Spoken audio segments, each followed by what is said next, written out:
Comme l'indique ce site où les gens sont visiblement contents d'avoir une maladie parodontale, en grec, odonte signifie dent, et paro veut dire autour. La maladie parodontale est la destruction des tissus de soutien des dents. Pour l'éviter, certains zoos ou aquariums s'occupent des soins dentaires de leurs pensionnaires.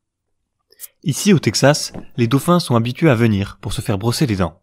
Les soigneurs utilisent un dentifrice particulier que les animaux peuvent ingérer. Des scientifiques très motivés ont analysé les dents de 348 dauphins. Notons au passage que ces dents leur servent à attraper les poissons et non à les mâcher. Les chercheurs ont observé au microscope stéréoscopique 27 559 dents. Résultat des courses, on retrouve certaines pathologies dentaires qui nous sont familières. Voici une carie de dauphin, là, du tartre de dauphin, une érosion dentaire de dauphin, une peluche de dauphin, une lampe dauphin, un dauphin de dauphin et enfin un dauphin dans un dauphin. J'arrête. Donc oui, il faudrait brosser les dents des dauphins. Changeons de continent. Aux zoo de Shanghai, une brosse à dents d'1 mètre est utilisée pour brosser les dents des hippopotames. Ils se nourrissent normalement d'herbes, qui ne causent pas de problème dentaire. Mais en captivité, on leur donne des fruits et des légumes, qui ont tendance à encrasser les dents. Alors, 3 fois par semaine, les visiteurs peuvent assister au spectacle de brossage de dents. Dans la nature, les animaux utilisent d'autres stratagèmes pour éviter les caries. Les herbivores, qui ont un régime riche en fibres, mâchent très longtemps et lors de la mastication, ils se lavent involontairement les dents. On peut parler des dents des rongeurs, qui s'entretiennent en se développant continuellement pour compenser l'usure. C'est un fait. On observe généralement que les animaux ont moins de caries que nos compagnons domestiques. Pourquoi ? Eh bien, on pourrait penser que c'est parce que leur nourriture est moins pâteuse que les aliments industriels que nous leur donnons. Le manque d'abrasivité de la nourriture conduirait à des caries. C'est en effet un facteur, mais son effet est minime. Ce n'est pas le paramètre le plus important. Prenons pour exemple les loutres de rivière. Elles mangent des poissons qui ont une texture molle, une nourriture qui ne permet pas d'enlever le tartre. Donc les loutres de rivière devraient avoir du tartre.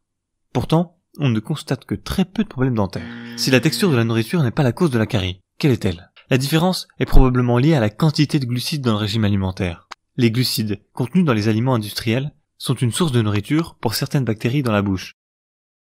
Détaillons maintenant la maladie en prenant pour exemple le chien. Si des particules alimentaires et des bactéries s'accumulent le long de la gencive, il peut former ce qu'on appelle une plaque dentaire. Combinée avec la salive et certains minéraux, elle peut se transformer en tartre. Dans la maladie parodontale, on observe différents stades. Dans l'étape 1, les dents sont saines.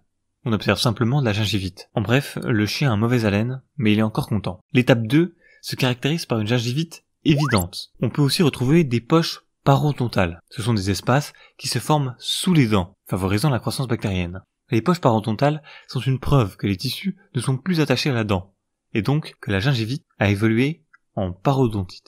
Au stade 3, le tartre est fortement présent. Il y aura une dégradation des tissus et un début de perte osseuse. Le stade 4, c'est la parodontite avancée. Plusieurs dents sont endommagées. Il y a une perte osseuse, les dents sont mobiles et il y a récession gingivale. Si la maladie continue à s'aggraver, les bactéries de la gueule vont s'infiltrer dans le sang et vont atteindre des organes comme le cœur, le foie ou les reins. Pour diagnostiquer une maladie parodontale, on peut tout d'abord évaluer la présence de certains symptômes. Une mauvaise haleine, une salivation importante, des difficultés pour mâcher et avaler la nourriture, une anorexie, des saignements de la gencive et la perte de dents peuvent alerter le vétérinaire. Mais attention, le diagnostic ne peut reposer uniquement sur l'examen visuel de la cavité orale. Dans les premiers stades de la maladie, l'imagerie radiographique révélera la perte de densité et de la netteté de l'arcade alvéolaire. Ensuite, il est essentiel de réaliser une anesthésie générale pour effectuer un examen à l'aide d'une sonde. Elle est introduite délicatement dans le sillon gingival et permet d'évaluer la profondeur des poches, s'il y a des irrégularités dans les tissus dentaires et s'il y a récession gingivale. Le traitement peut être de 3 types.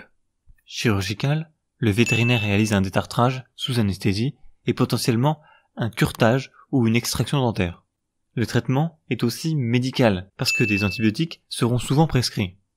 Enfin, il sera hygiénique. On va alors choisir une alimentation spécifique. Le propriétaire peut brosser les dents de son chien, acheter un jouet à mâcher pour profiter de leur action abrasive pour déloger une partie du tartre peut s'avérer être une bonne solution. Merci beaucoup pour votre écoute. On se retrouve pour une nouvelle pathologie vétérinaire.